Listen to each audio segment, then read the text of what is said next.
el procedimiento formulario. Estos dos procedimientos generales lo que nos dieron fue una sistemática para resolver conflictos.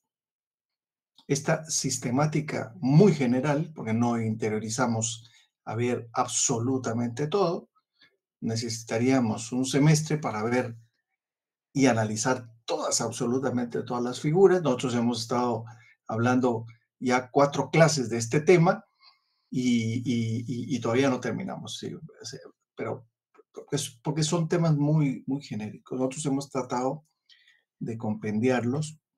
Les comentaba yo que en la universidad, eh, una universidad argentina y una chilena, en una tienen 2 derechos romanos y en la otra tienen 4 derechos romanos. Y el derecho procesal, lo que estamos viendo nosotros y vamos a hacer en 5 clases, ellos lo ven en un semestre. ¿Y por qué? Bueno, pues porque es importante conocer no solo la historia, sino toda la sistemática del derecho. Bueno, la legis actiones, el procedimiento de las acciones, era un procedimiento poco formalista, muy riguroso, había mucha estructura que cumplir para resolver los conflictos. Había una etapa in iure, la primera, y una segunda etapa que era el acto iudice. La primera se llevaba a cabo ante un magistrado, la segunda se llevaba a cabo ante un juez, que era nombrado para resolver el asunto.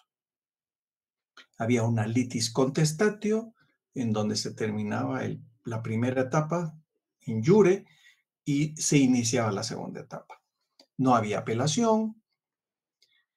La misma sistemática utiliza el procedimiento formulario. Sin embargo, este procedimiento formulario, de alguna forma, fue aplicándose por el ius edicendi, el derecho de publicar o de conocer las decisiones de los pretores. Y se fue dando un cambio estructural histórico porque efectivamente este segundo procedimiento, el formulario, era más práctico, era más rápido, era menos formalista y se incorporaban figuras que no se tenían en las acciones de la ley.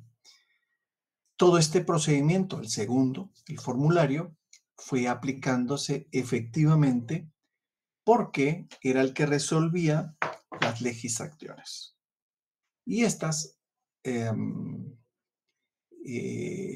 perdón, el segundo era el formulario y de alguna forma fue ampliando el espectro que no tenía las legis actiones. ¿Por qué? Porque se utilizaba el ius gentium, el derecho de las gentes, que era un ámbito mucho más grande, en donde el pretor peregrino iba tomando decisiones conforme iban naciendo las nuevas circunstancias de los problemas.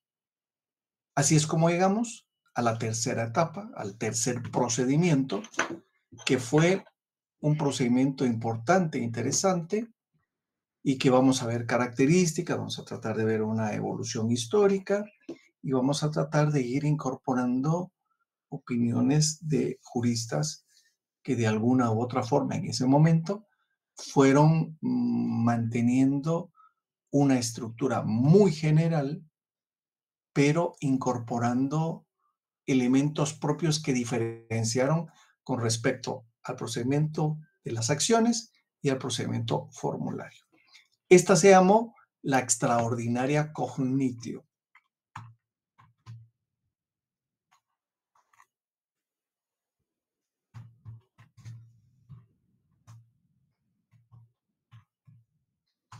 O van a encontrar ustedes como la cognitio extraordinaria.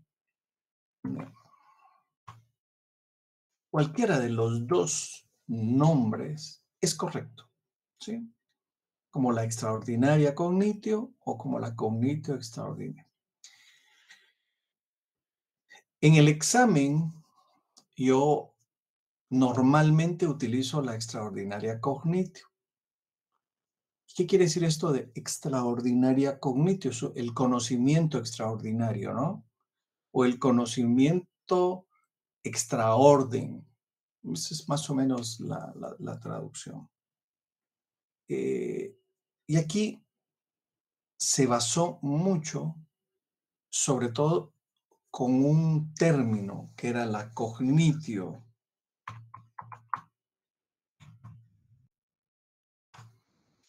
Era la palabra clave. ¿Qué significaba la cognitio? La cognitio era un sinónimo para delimitar el conocimiento, ¿sí? Y este conocimiento, esta figura de la cognitio, era una actividad jurisdiccional que realizaba el magistrado, ¿sí?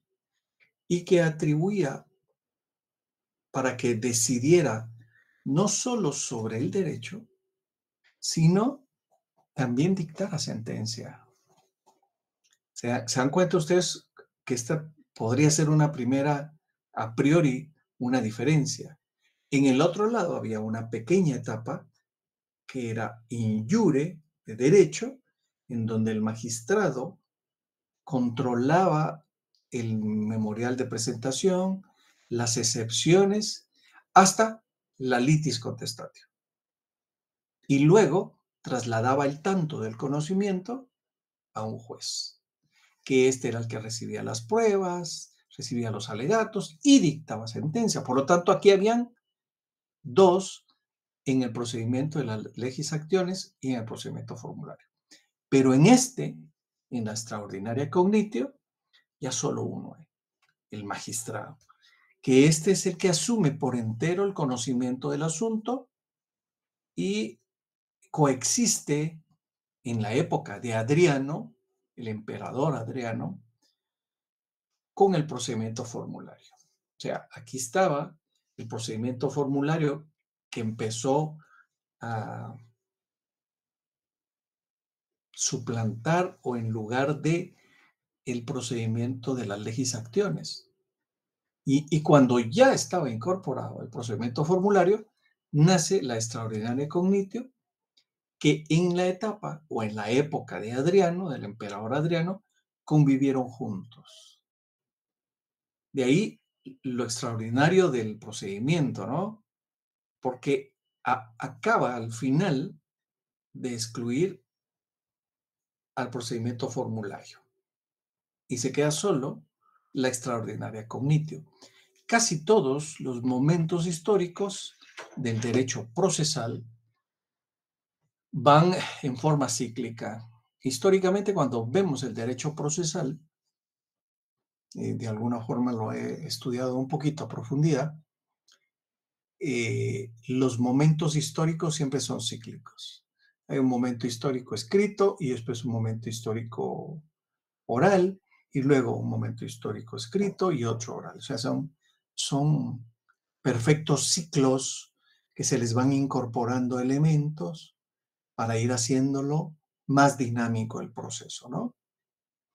Yo creo que por años nosotros hemos soportado de alguna forma los embates de la modernidad, que creo que ya el día de hoy nos va a poner en, como decía un colega, en trapos de cucaracha. ¿Y por qué? Bueno, yo no sé si ustedes saben, pero ya en Guatemala hay una ley del expediente judicial electrónico, ¿sí? Ya cuando ustedes estén litigando, creo que ya sus memoriales los van a subir a la plataforma, ¿no? De hecho, nosotros en el tribunal donde yo estoy, ya estamos siendo capacitados para en línea recibir toda la información y, y en un procedimiento digital. No, el casillero electrónico, eso está hace como 12 años. El casillero electrónico es una plataforma de solo notificaciones, ¿sí? Johanna, estoy resolviendo una pregunta de Johanna que dice, Casillero electrónico. No, el casillero electrónico es una cosita muy chiquita en donde hoy ya se notifica a los sujetos procesales a través de una plataforma que se llama o se denomina casillero electrónico. No, no, lo que estoy hablando es que ya todo el procedimiento se va a llevar en línea y habrán audiencias presenciales que se llevarán en forma presencial, ¿sí? No es que en la computadora vamos a estar, no, no, no, van a haber actuaciones que será necesario estar frente a los jueces, ¿no? En el ámbito civil ya hay unos conatos, en el ámbito penal también ya hay algunos conatos de la práctica. Lo que pasa es que formar una plataforma en donde toda la información se suba a la nube y los hackers no ingresen a los expedientes judiciales, eso va a ser lo complejo. ¿Sí? Eso es, creo yo, que la mayor problemática que puede haber, ¿no? Pero ante esta situación ya estamos dando pasos. Recuerdo que en el año 2012 fui yo a Uruguay y había un brasileiro y ellos ya tenían 10 años de haber implementado el expediente judicial electrónico. O sea que ya ahorita tendrían más o menos 21 años del expediente digital. Esto es un poco complejo porque la legislación tiene que estar muy actualizada para ese tipo de cosas, ¿no? Porque el procedimiento que nosotros tenemos en las leyes no se abandona. La temporalidad, los tiempos, el momento, las etapas, todo esto continúa. Lo único que se va a hacer ya no en forma escrita, sino ante una plataforma digital. Eso creo que va a ser lo complejo. Pero bueno, se dan cuenta ustedes que hoy la modernidad ya nos está poniendo a palitos, ¿no? Nadie pensaba que los impuestos los fuéramos a pagar electrónicamente. Y hoy todo se hace electrónico. Se presentan las declaraciones de impuestos, se lleva contabilidad electrónica, cualquier requerimiento de información lo reciben en forma electrónica, y ya todo ese tipo de cosas, dice uno, bueno, ya esto está cambiando, ¿no? Ustedes hacen un trámite ante el registro mercantil. Y yo recuerdo cuando yo era procurador, iba a hacer mis colas, iba a pagar, iba a solicitar los edictos, esto y el otro. Hoy no, ya los edictos se dan muy rápido. Eh, Recuerdo que también iba a legalizar documentos al Ministerio de Relaciones Exteriores y iba a hacer mi cola, llevaba el nombramiento, lo presentaba, me decían qué día llegaba con los timbres, se legalizaban esto que lo otro y se ponían los timbres. Ahí, hoy ya no. Yo tuve necesidad por una universidad de Europa de enviar algunos documentos y me dijeron, necesitamos tus documentos legalizados. Wow. Entonces me fui, tan iluso que soy todavía, al Ministerio de Relaciones Exteriores y me dijeron, no, entre a la página y ahí lo hace todo. Como soy un analfabeta cibernético, me tocó que entrar. Entré y es de lo más sencillo, ¿sí? Lo único que uno tiene que escanear el documento. Lo escanea, lo tiene en copia, lo sube, ya tuvo que haber pagado el, el trámite, se adjunta la boleta, el número de la boleta y tastas. En 2, 3 días ya aparece con el IQ del documento y uno envía el documento vía digital. Y también puede imprimir el documento con la información digital, ya la imprime uno, la adjunta y la manda físico. O sea, manda el original con la legalización digital, en donde ellos con un chunchito de estos escanean el IQ, el documento, y aparece ya registrado en el registro de documentos para hacer fe en el extranjero en el ministerio. Entonces, ya esto ya es otra cosa. En Roma, obviamente, no había eso. A puras penas la gente podía leer y escribir. El QR, perdón, el IQ, IQ es lo que me falta. No, el QR, sí es cierto. Y entonces, en Roma era absolutamente todo. ¿Pero por qué sale esto? Bueno, pues porque el derecho es cíclico. Sí, todo este tipo de cosas, dice uno, wow. Entonces, y es cíclico porque en algún momento fue oral, en otro escrito, en otro momento fue oral, en otro escrito. Y encontramos esos momentos cíclicos. Pero hoy va a ser escrito, digital, posiblemente después va a ser digital oral y después va a ser otra modificación, no sé, no sé. La modernidad ya nos está poniendo a la vanguardia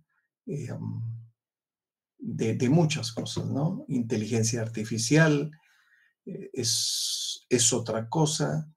Y yo personalmente no creo que vaya a sustituir absolutamente a las personas, pero creo que en algunos casos sí va a sustituir a personas, empleados, trabajadores.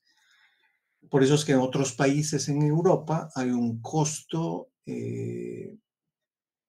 por implementar eh, mecanismos digitales, ¿no? Y pagan un tipo de impuesto. ¿Por qué?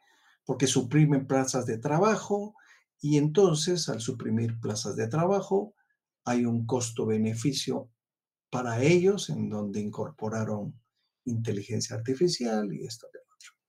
Ahora ya es muy normal que en los bancos, cuando es en horas no de trabajo, y hay una plataforma que le va diciendo a uno qué es lo que tiene que hacer, ¿sí? Y esto mm, a veces choca con principios constitucionales, creo yo. Y ese va a ser el problema. Ver principio de legalidad, principio de seguridad jurídica y todo esto. Pero bueno, me estoy adelantando mucho al próximo semestre de ustedes y no, vamos, sigamos con la extraordinaria cognitiva. Como el magistrado tenía ya las dos funciones, pues se integraron algunas características muy importantes. Me voy a referir a 9 características que creo yo, después de haber leído algunos libros, algunos documentos, eh, comparto el criterio de un profesor español que decía que estas 9 características, pues, decantaban a la extraordinaria cognitio y la diferenciaban de las legisacciones y del procedimiento formulario. ¿Cuáles eran? La primera, que era que la función del magistrado y del juez se realizaban única y exclusivamente por un juez, por un magistrado, perdón, ¿sí? Y actuaba en nombre del emperador. O sea, aquellas dos funciones, in jure y apud judice, que realizaba el magistrado y el juez, ahora la realiza un magistrado que tiene las dos funciones. Pero lo hace en nombre del emperador. Yo no sé si ustedes han visto las sentencias de España. Y las sentencias de España dicen, en nombre de su majestad el rey y del pueblo de España, en base a las atribuciones que me fueron otorgadas por la ley, se procede a dictar sentencia por este tribunal. Ese es el resabio que ¿cómo se llama? Que inician las sentencias, ¿ya? Tiene algún sentido, ¿no? En Estados Unidos dice, empiezan las sentencias en nombre del pueblo de los Estados Unidos. Entonces, vemos algunos matices, resabios del derecho romano en estos países. En Guatemala no. En Guatemala se pone la fecha, se pone el tribunal y se inicia, se tiene la vista para dictar sentencia del expediente tal y tal. ¿Ya? Y se acabó. Segunda característica, que el magistrado, ¿sí? Juez, instruye, conoce y resuelve el fondo del asunto. Instruye, resuelve y conoce, pero instruye, conoce y resuelve el fondo del asunto. Y se convierte en un proceso en única instancia. De principio a fin conoce el magistrado. ¿Sí? Esta es una diferencia que es muy similar a lo que estábamos hablando. Tercera diferencia. El juez, el magistrado juez, podríamos llamarle, como es un delegado del emperador, por lo tanto es un delegado del Estado, todos los gastos son cubiertos ya no por el Estado, ¿sí? Sino por las partes. Ya, esto es una diferencia que es importante porque en el otro lado era el Estado el que subsidiaba. Aquí no. Aquí a las partes aportan algo al Estado para compensar económicamente los gastos que realiza el Estado. En Guatemala podríamos hablar que la justicia es gratuita, pero no es gratuita. No es gratuita. Hoy algún político actual, no de Guatemala, pero decía, miren, nada es gratuito. Nada, nada. Siempre debe de salir de alguna parte. Y efectivamente, en Guatemala, eh, pues, aunque se diga que es gratuito, no es gratuita ni la educación, ni la salud, ni el Poder Judicial, ni nada. ¿Por qué? Porque sale de los impuestos. La gente que paga impuestos es el que contribuye a estas actividades, ¿sí? Es más, en algunos estados en Estados Unidos, en algunas jurisdicciones, la justicia es pagada. O sea, se paga un porcentaje con respecto a lo que se está litigando. Si es un banco, si es contra una empresa, si es con esto, se paga un porcentaje de la reclamación. Sumamos $100,000. Se paga un 10% de la discusión. ¿Y quién la tiene que pagar? Bueno, quien inició la acción. El que inició la acción tiene que pagar inicialmente ese 10%. Al final, en la sentencia, la parte perdedora será condenada en costas y él podrá obtener su retribución de ese 10%. Son los sujetos procesales. Que esto, pues, caería muy bien en algunas acciones judiciales. Por ejemplo, de los bancos, de las tarjetas de crédito. Los tribunales se han vuelto cobradores gratuitos de estas instituciones en las reclamaciones, ¿no? Obviamente en familia, en los conflictos personales, pues obviamente eso no debería ser pagado. Pero bueno, es un claro ejemplo de esto. 4. La citación que se hacía antes en las otras dos, que era la ius vocatio, ahora tiene una forma un carácter semioficial, ¿no? El demandado puede ser citado en forma privada, ¿sí? Pero a partir del periodo posclásico, también existió una especie de emplazamiento por orden judicial o por edictos. ¿Qué quiere decir esto de emplazamiento? Emplazar quiere decir enterar al sujeto para que éste comparezca voluntariamente al tribunal. Es un acto de enteramiento. Emplazar es un acto de enteramiento, ¿sí?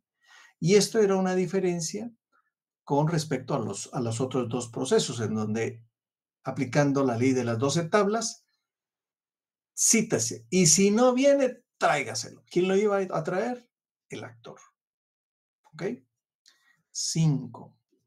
Los trámites procesales deben o debían en ese momento histórico ser por escrito, ¿sí? No había nada oral, todo era escrito. Se levantaban actas de cada una de las sesiones.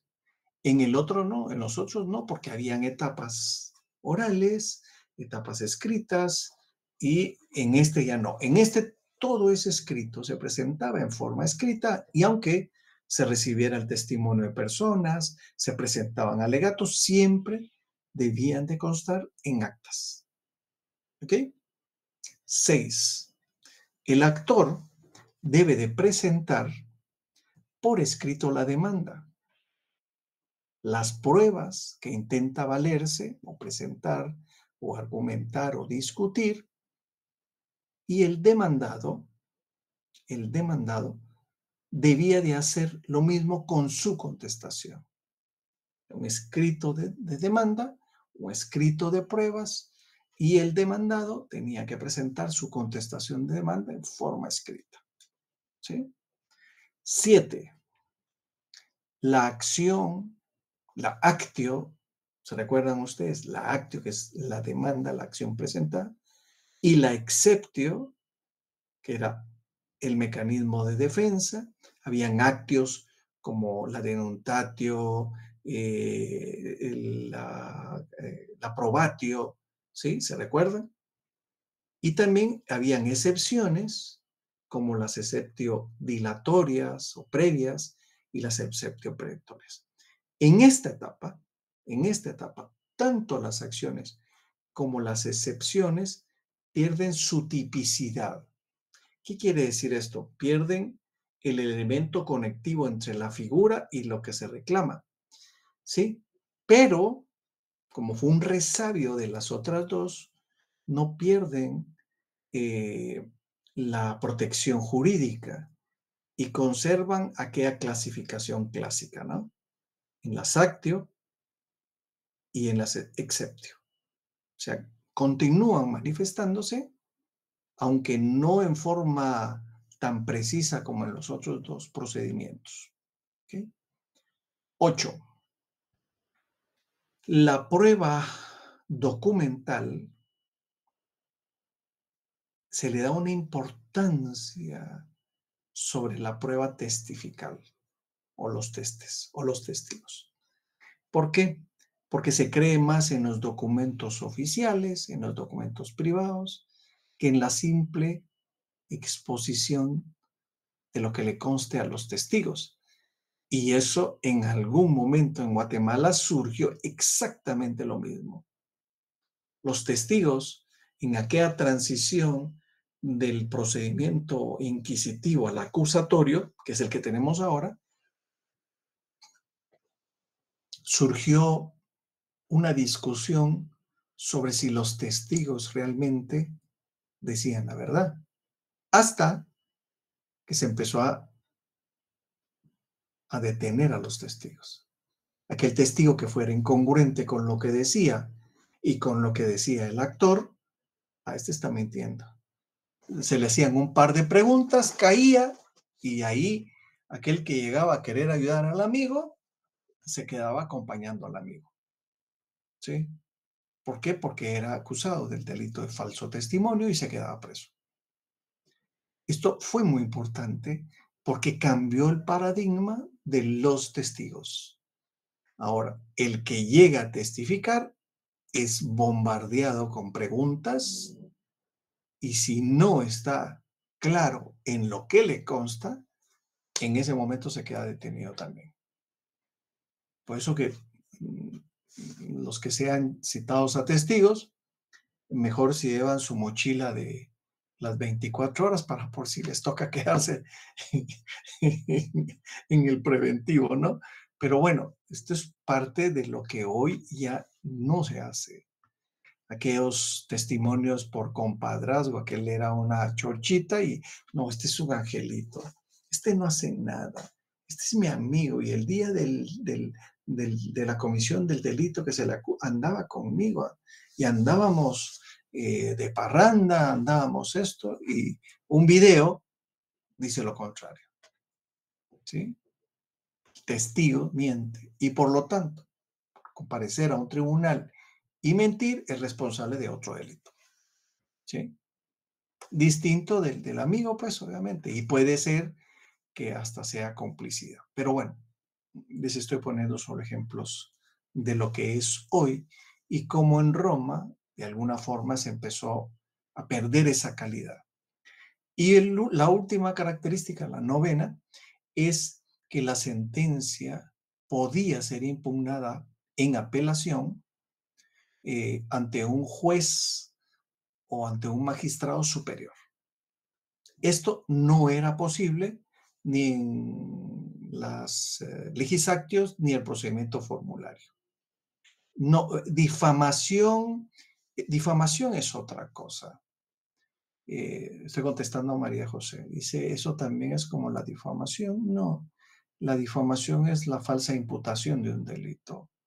Si yo le digo a María José, usted es ladrona, estoy poniendo un ejemplo, no estoy acusando ni nada por el estilo. Usted es ladrona, y usted demuestra en un tribunal que no lo es y que lo que yo hice fue una falsa imputación de la comisión de un delito, sí es difamación. Pero eso es otra cosa, eso es otra cosa. Tienen que tener cuidado en diferenciar ese tipo de cosas porque recordemos que la difamación es una acción y el delito de falso testimonio es una omisión o no decir verdad ante un órgano jurisdiccional. ¿Ok? No sé si está claro, María José.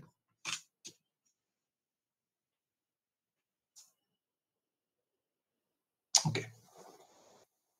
¿Cuál es la evolución histórica de esto entonces?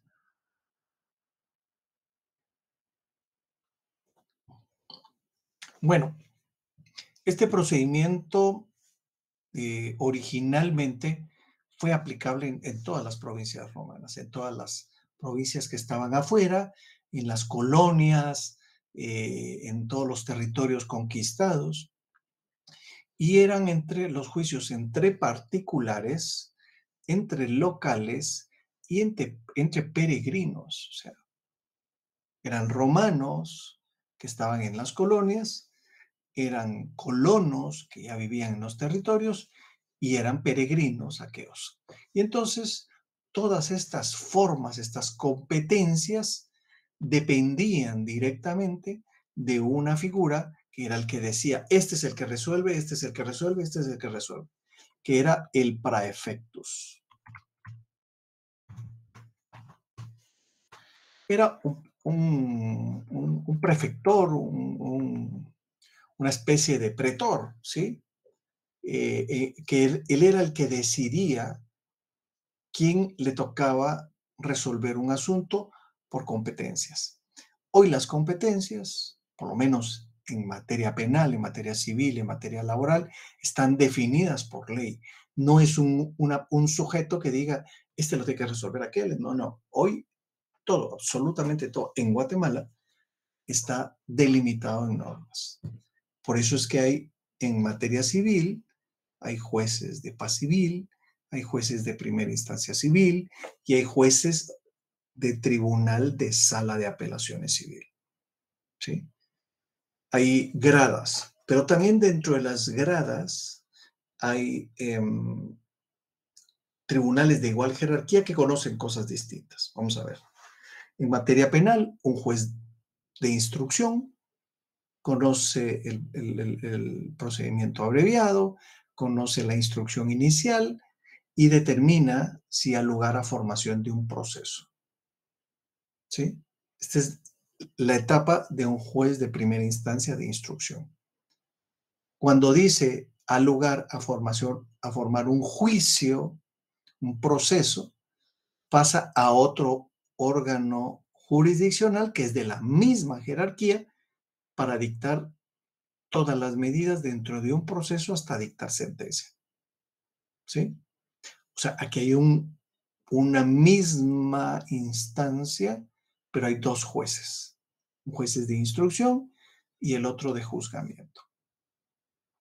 Entonces, hay muchas competencias. Ustedes van a ir viendo a lo largo de la carrera cuáles son las distintas competencias y eso en la práctica, créanme, es un dolor de cabeza. Porque a veces creemos que un juez es competente, pero no lo es. ¿Sí? Y ahí es donde empiezan todas las discusiones. En el siglo I después de Cristo, en Roma, Italia, se empezó a aplicar el procedimiento de la extraordinaria comité. En el siglo I después de Cristo. Y inicialmente solo se aplicaba a cuestiones muy prácticas y muy estructurales, como los fideicomisos, como la tutela. Ahorita le respondo, Valeria. Y alimentos entre familiares, deudas de trabajo y la libertad de los individuos. Era de algunas cosas que se decía. Valerie dice, ¿qué requisitos requieren para ser un juez? En la actualidad, Valerie, o algo por el estilo. Bueno, en la actualidad hay muchos requisitos para ser juez. La carrera judicial empieza con juez de paz, juez de primera instancia y tribunal de apelaciones. Eso serían como que las 3 gradas. En el primero de paso de primera instancia hay que entrar por la Escuela de Estudios Judiciales. En la de apelaciones se puede entrar por un sistema paralelo, que son las comisiones de postulación. También las comisiones de postulación pueden nombrar como magistrados a jueces de primera instancia o jueces de paz. Eso no existe ninguna limitación. ¿Cuál es el requisito para ser juez? En términos generales, ser abogado. Para ser juez de paz, solo tener el título y tener la calificación de la escuela. ¿Sí?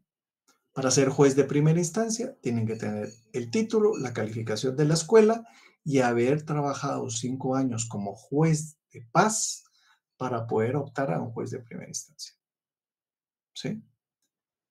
Juez de primera instancia, para ser magistrado de sala, tiene que tener el ingreso por la escuela, 10 años de haber trabajado en una función jurisdiccional o entre 5 y 5 de litigante y en el Poder Judicial para poder ser magistrado de sala. ¿Sí? Yo entré a la carrera judicial por el sistema paralelo, comisiones de postulación. ¿Sí? Yo entré cabal cuando tenía 36 años y yo ya tenía más o menos 12 años de graduado. ¿Sí? Por eso es que pude entrar en comisiones de postulación. Y ahora, pues ya tengo varios años, desde el año 99 de ser magistrado. Entonces, depende de dónde vaya a caer uno o qué es lo que se pretenda para ser juez. No sé si está claro, Valerie, o medio claro, pero hay requisitos constitucionales en los cuales se deben de cumplir. ¿Sí? Gracias. Ok. Lo mejor que pueden hacer es, ya siendo estudiantes, pueden ir a hacer pasantías a los tribunales. Y eso les cubre como práctica de estudios, ¿sí? Yo he tenido mucha gente en el tribunal. De hecho, hay una chica que fue mi alumna hace 2 años. solo que ella ya ahorita termina la carrera a finales de este año, pero ella ya siguió dos carreras, siguió ingeniería industrial y siguió derecho. Y hizo pasantía todo el primer semestre conmigo y ahorita ya va a ingresar por trabajo porque tiene su elegibilidad y ahorita ya la van a nombrar para un trabajo fijo. Y entonces se gradúa, cierra ahorita este semestre ya la carrera, se gradúa de ingeniera en el marzo, me dijo que iba a graduarse. Y ya todo, le queda todo el otro año para graduarse de abogado. Esa va, pero con una autopista de 8 carriles para trabajar, ¿no? Pero llevar dos carreras es bien complejo, bien complejo. Miro yo el sufrimiento de la pobrecita porque ahí anda eh, estudiando los fines de semana, pero bueno, es jovencita y va a tener mucho camino para esto. Bueno, hablaba de la evolución histórica de la extraordinaria cognitio, en donde efectivamente todos estos ámbitos de la jurisdicción estaban muy delimitados solo para algunas cosas. De a poco se fue utilizando en otros, hasta que abarcó la totalidad de conflictos jurídicos y desplazó al sistema formulario. Posteriormente, esta extraordinaria cognitio se extendió más y más y más, sustrayéndose a otras jurisdicciones, a otros ámbitos, a diferentes magistrados, al magistrado peregrino, al ordinario, al urbano, al vigilante, el del ius dicendi.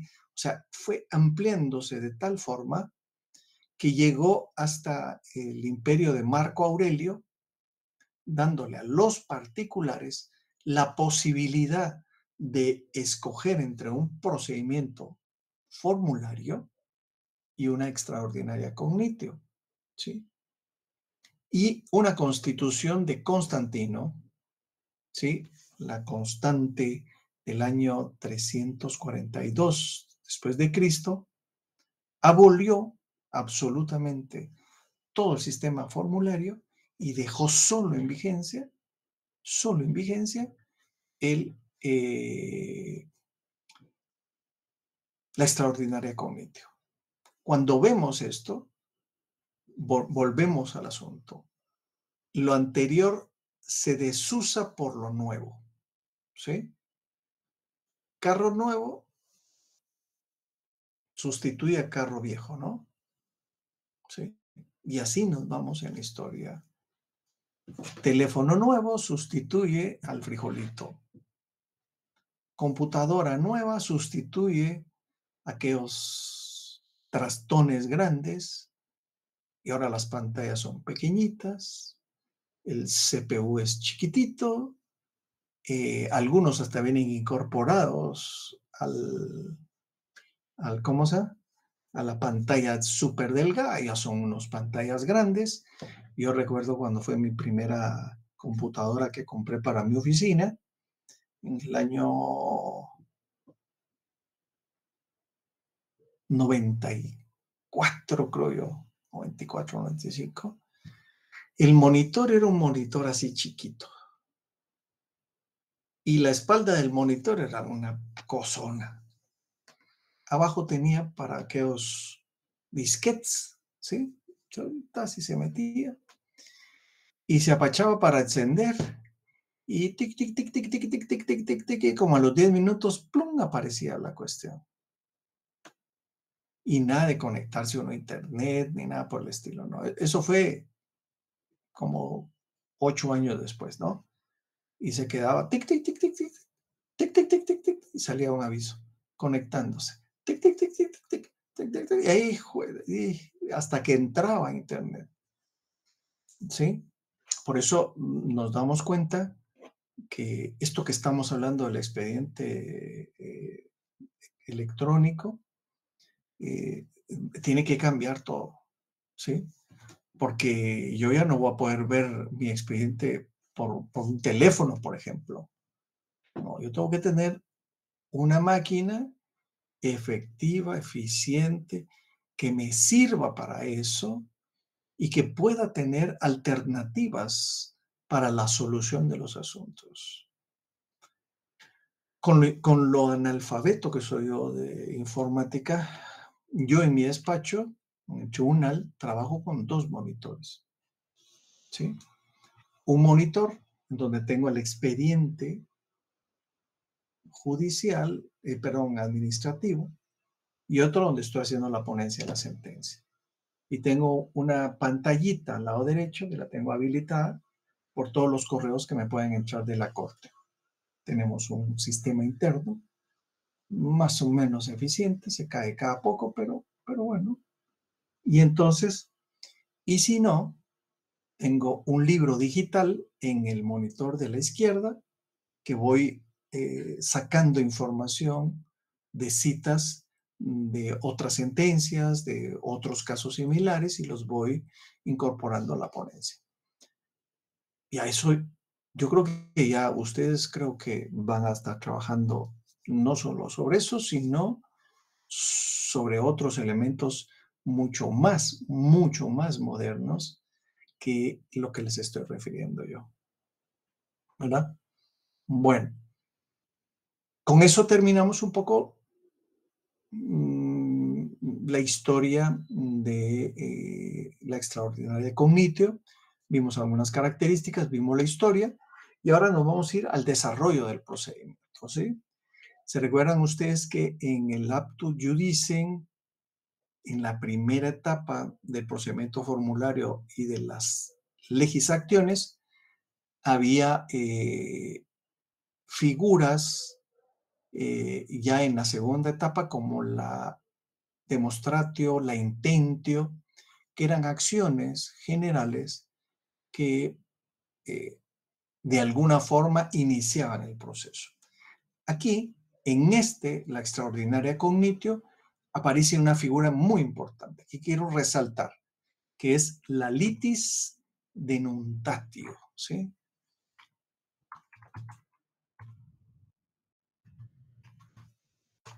O la litis que se denuncia, o el conflicto que se denuncia, podría ser con mayor propiedad el conflicto que se denuncia, el llamado juicio denunciado, que era un escrito que contenía o que exponía de forma sumaria todas las pretensiones que intentaba el actor, invitando al adversario a comparecer y discutirlo en una fecha determinada, generalmente era o fijado por el magistrado por 4 meses. ¿Sí? Formaba al juez, esta litis denuntatio, e invitaba al demandado. Y el juez o el magistrado señalaba en un plazo no mayor de 4 meses la comparecencia del demandado. ¿Sí? Esta era como que el primer acercamiento. Cuando el magistrado tenía a la vista el libellus convenciones, libellus convenciones. Vamos a ver.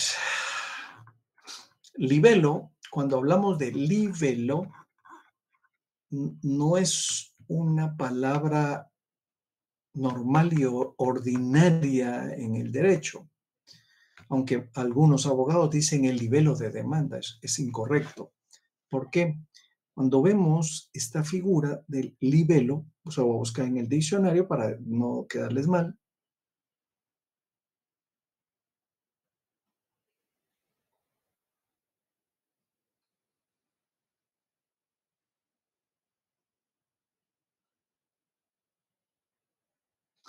Vamos a ver. Vean lo que dice el diccionario.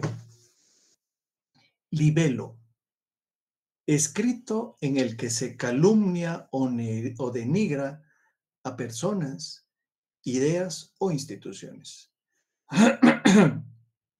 Ese es el significado de libelo. Lo que pasa es que cuando a veces utilizamos la palabra libelo, le ponemos de demanda. Y entonces ahí cambia el significado. Pero si solo ponemos el libelo, cambia. Porque el libelo de demanda es la denominación que se da al escrito en la demanda solo en procedimientos escritos. Y ahí cambia el significado.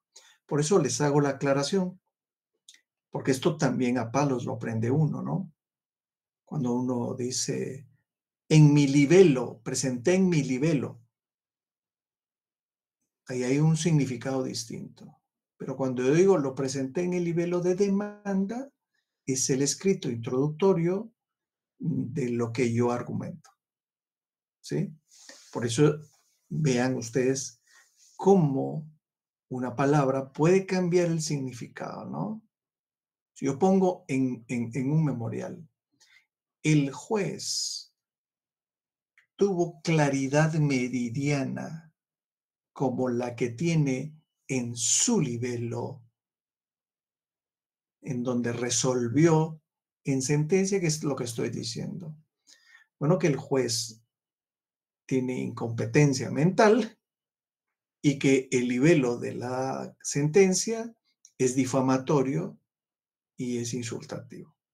Se dan ustedes cuenta cómo una serie de palabras que podrían interpretarse como lógicas jurídicas tienen un significado totalmente, están insultando al juez, ¿sí? ¿Sí? Y no es necesario decir o referir al juez con insultos directos, ¿sí? Hay insultos encubiertos. Y sobre todo, por eso los abogados debemos de conocer efectivamente el significado de las palabras cuando las usamos. Porque no podemos deducir que utilizamos una palabra, un significado, cuando lo que queremos es denotar otra cosa. ¿Ok? Bueno, esto del libellus conventionis, ¿qué es esto? Es cuando se concede o se deniega la acción. Si se concede la acción, se notifica al demandado, ¿sí? Pero si no se concede, se deniega, pues se desecha. Es como el rechazo, ¿no? Rechazo de la demanda. En el tiempo de Constantino, ordenó que toda la litis de nutatio debía de ser anotada en registros para que quedara un antecedente. Y esto es bien importante, porque toda demanda presentada hoy tiene un registro en los libros de los tribunales o en el sistema informático, porque ahora hay una unidad de recepción de demandas en materia civil, en materia laboral, en materia penal, en materia contencioso administrativo, en materia de familia, en materia de menores. Todo queda un resabio histórico de lo que se presentó, ¿sí? Y esto fue muy importante porque Constantino, pues obviamente tenía esa visión de que podía correrse el riesgo de que se presentara una demanda, fuera resuelta de una forma y luego se presentara otra ante otro magistrado y se resolviera de una forma distinta. ¿Sí? Eso es el riesgo. Hoy ya no se puede hacer esto, ¿no? ¿Por qué? Bueno, pues porque los sistemas de información ya son un poquito más depurados y cuando uno de los sujetos dice, mire, pues si ya presentó eso y eso ya se resolvió en tal y tal tribunal, se pide el informe y efectivamente aparece. Entonces, sí se puede rechazar la demanda en base a que ya existe un trámite o se puede, ¿cómo se llama? Acumular. ¿Por qué? Porque hay una litispendencia, o sea, un juicio pendiente, un conflicto pendiente. Así es como se llama la figura legalmente. ¿Ok? ¿Dudas, preguntas hasta dónde vamos?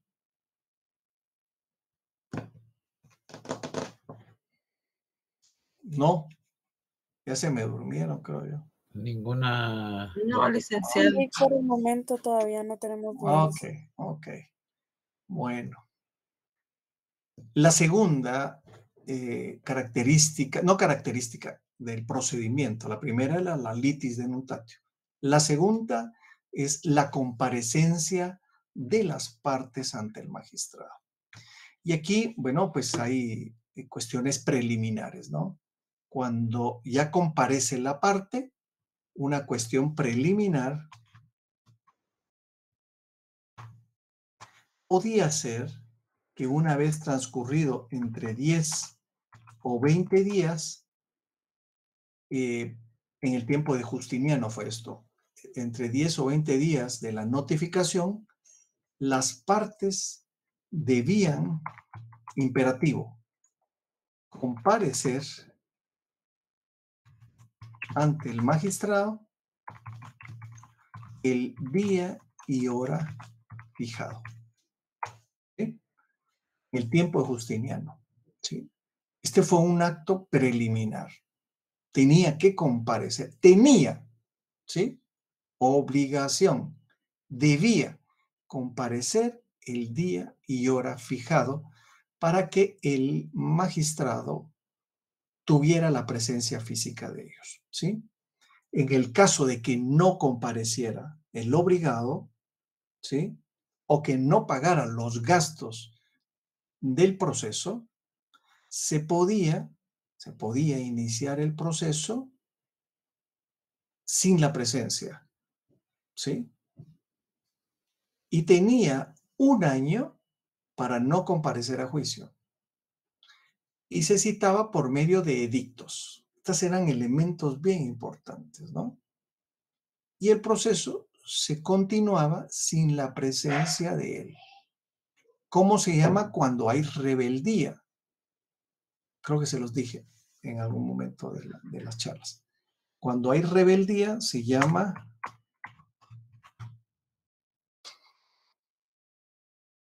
contumacia. Y existe el día de hoy. Hasta el día de hoy existe. En el artículo 100...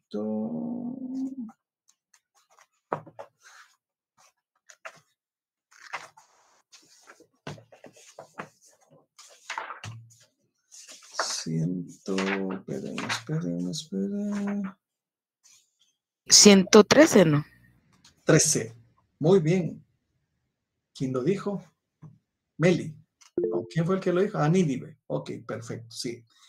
Si transcurrió el término del emplazamiento, el demandado no comparece, se tendrá por... Pero ahí produce otros efectos, ¿sí? Los efectos de la rebeldía, ¿sí? Pero bueno, la rebeldía es lo mismo que la contumacia. Y a los romanos lo tenían hace 2000 y pico de años, ¿no? Y si continuaba sin presentarse y se llevaba a cabo todas las etapas procesales, el juez dictaba sentencia, ojo, dictaba sentencia de acuerdo a lo que el demandado decía. O sea, solo una en los sujetos procesales. Pero constaba documentalmente que había sido citado y este no había presentado. ¿Ok?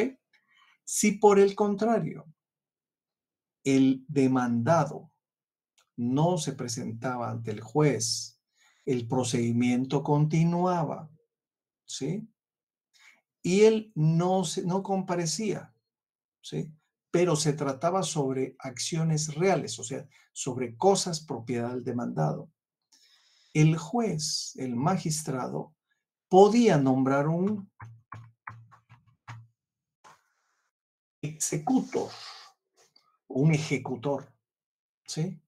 Para que incautara los bienes del litigio y se los entregara al actor. Esta figura todavía existe el día de hoy. La figura se llama notificador ejecutor. Cuando ya hay embargo sobre propiedades, ¿sí? O hay bienes en los cuales ya están anotados con hipoteca, lo que hace el notificador ejecutor es ejecutar los bienes. en remate, ¿no? ¿Sí? ¿Para qué? Para que o se venda el bien o se adjudique el bien. Cualquiera de las figuras estas. ¿Ok? Luego, otra cuestión previa, además de la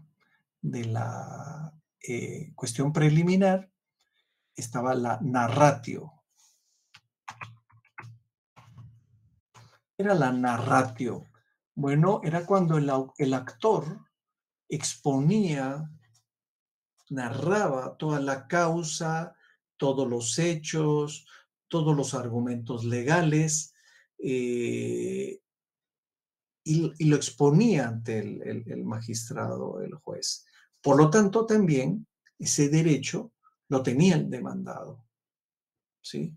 Al explicar las excepciones y todos aquellos elementos de defensa.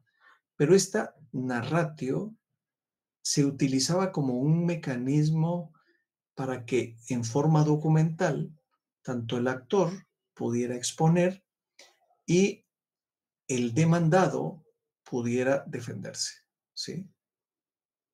Pero aquí cada quien exponía sus conflictos. ¿Qué es lo que vemos hoy, no?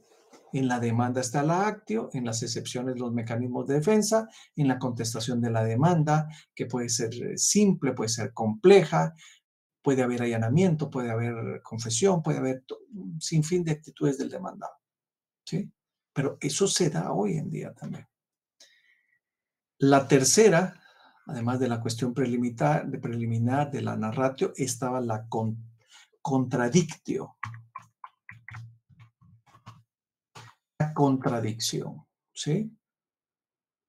Era cuando el demandado emitía objeciones a la acción, presentando hechos, argumentos que impedían conseguir los efectos de la acción interpuesta. No, mire, pues yo ya le pagué. Y aquí está el testigo donde le pagué al señor. No, mire, yo ya le entregué la cosa hace rato. Sí, no, mire, yo ya le construí la casa, tal, tal. Era la contradicción, ¿no? Los argumentos contrarios que tenía el demandado. La siguiente, entonces ahí entramos a la litis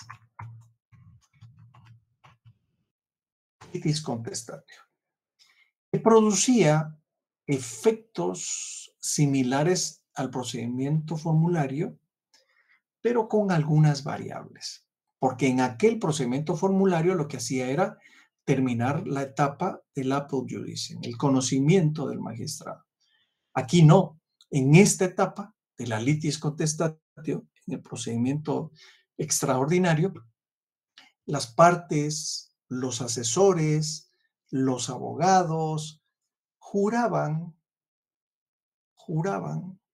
procesalmente que les asistía el derecho y se fijaban las posiciones de los sujetos procesales, ¿sí?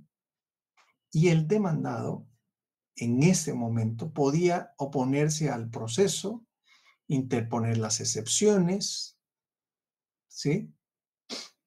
Y aquí ya no podían cambiarse las cosas, ¿sí?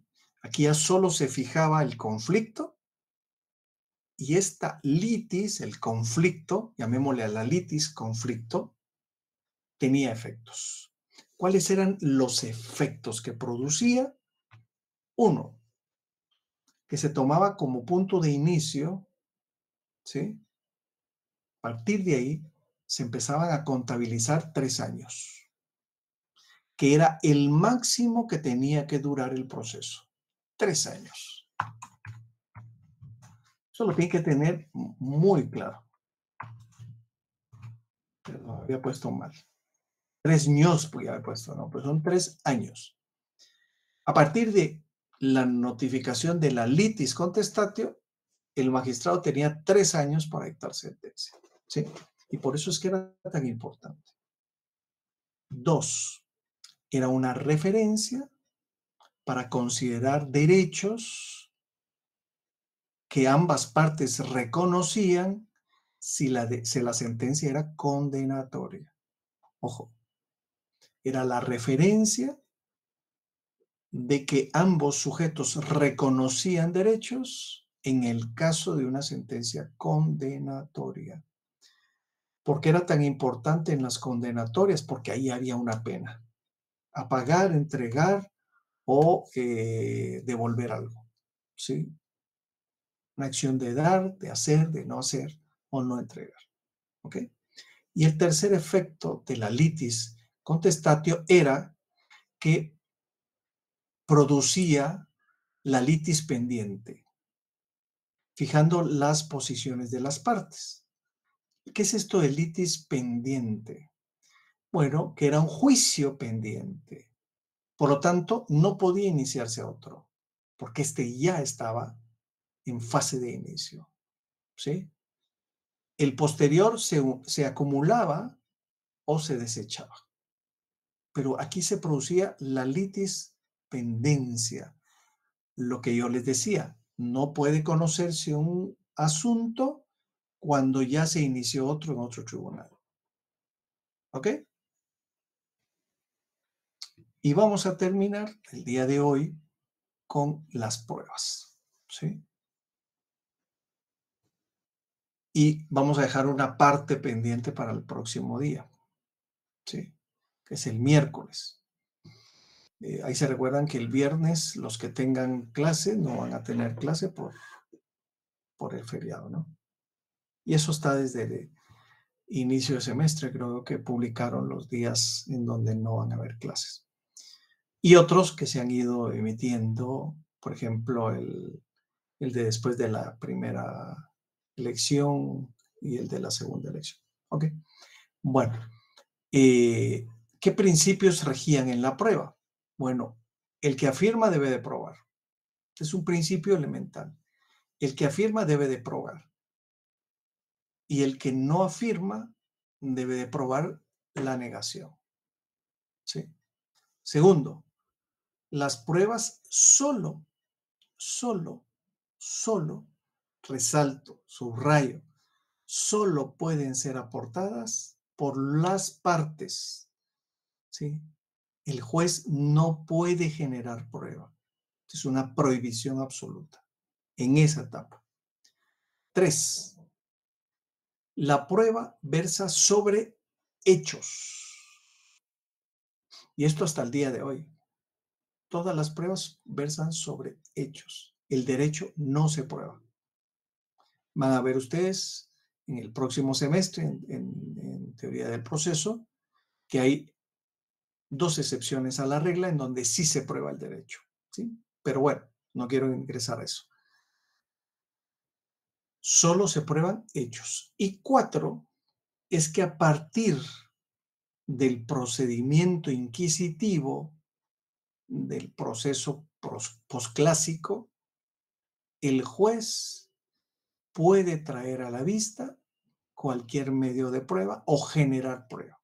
Pero esto es en el periodo posclásico en adelante. ¿Sí? Antes no. Antes había una prohibición.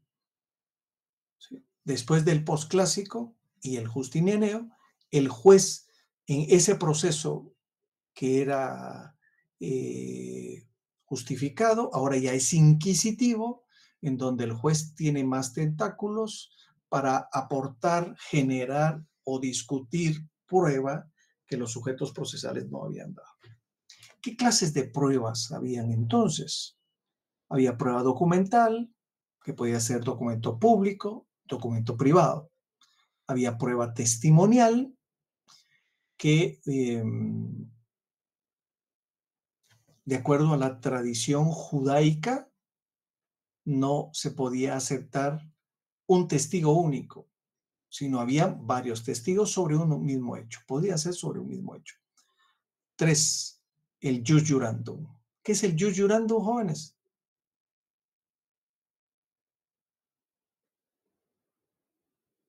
Es para que no se me duerman. ¿Qué es el jus jurandum? Nadie. Yo que les iba a dar 10 puntos al que me contestara. Pero no, ya se acabó el ofrecimiento. No me dio tiempo de googlearlo. Hola. Es la clase de las pruebas también. En las clases de pruebas también estaba ese jus. No, jus jurandum era juramentos. Como cuestión declaraciones. Juramentos, jus jurandum. Esto se les tiene que quedar, porque el jus jurandum, cuando ustedes van como testigos, los van a juramentar. Si son parte, los van a juramentar. ¿Sí? 4, también podía haber prueba pericial de expertos, ¿sí? En distintas áreas. 5, la fama pública era una prueba.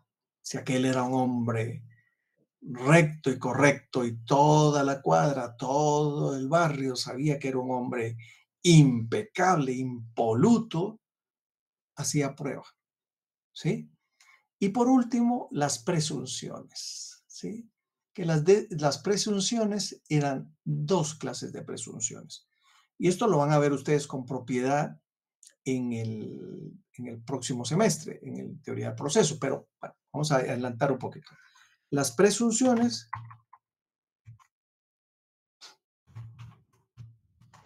hablamos el último día, podían en el derecho romano ser iures et de iure. ¿Sí? ¿Qué es iures et de iure? Que la presunción no admitía prueba en contrario. ¿Sí? El chucho es negro y no se admite prueba en contrario.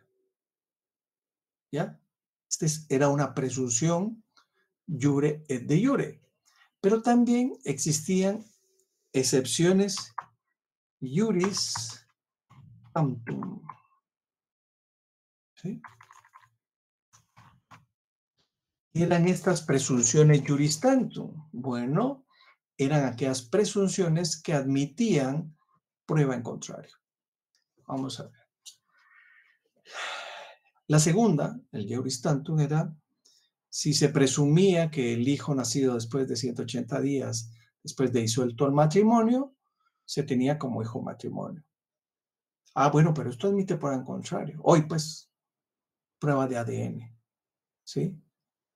Bueno, entonces se admitía como prueba y toda la cuestión, ¿no?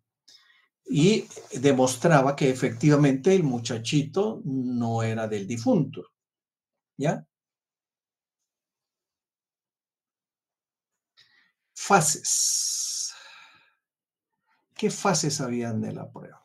Número 1, ofrecimiento. Era en el momento de la presentación de la demanda o en el momento de la contestación de la demanda en el caso del demandado. 2, aceptación o rechazo. ¿Quién aceptaba o rechazaba una prueba? El magistrado, quien tenía el control de la instancia judicial. 3,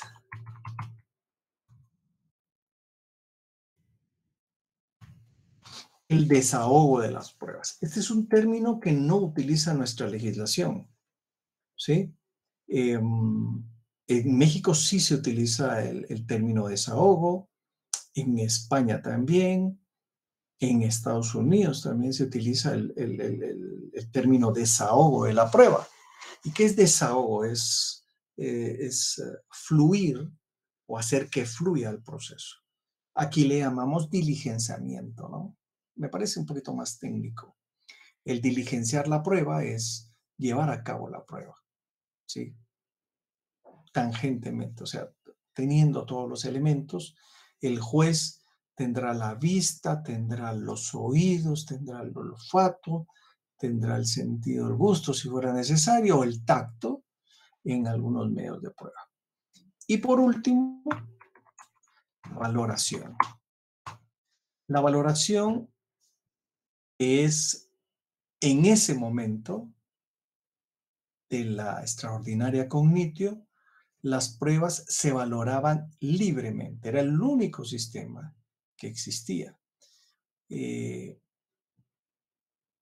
la actualidad vimos la última clase que nosotros tenemos la sana crítica, una prueba tasada, valoraciones, ¿sí? En cambio en Roma solo había la libertad que el juez tenía de valorar las pruebas. Y luego, formarse un convencimiento y aducir o argumentar valores con respecto a lo que en su mente se quedó establecido con determinado medio de prueba. Una prueba documental, una testifical, qué sé yo, cualquiera del catálogo que se encuentran determinados. Por lo tanto, el juez decantaba, podía ser su experiencia, podía ser su libertad absoluta, y lo que absorbía de las pruebas lo tamizaba y lo incorporaba en la sentencia. ¿Sí?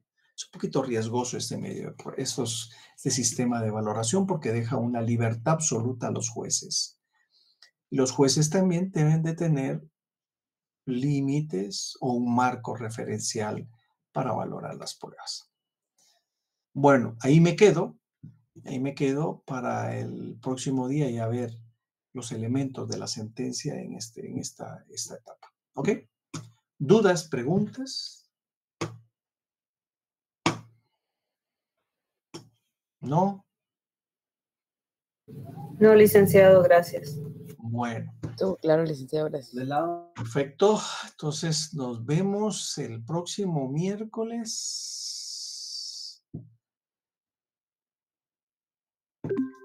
Y les deseo que pasen una muy, muy buena noche con estos calores que están dando desde ayer. No sé si es porque yo ya también, mi cuerpo ya también está cambiando. Estoy pasando calores, pero bueno, yo sí creo que hay calor. Licenciado, hay calor. Bueno, pasen buena noche, pues. Buenas noches.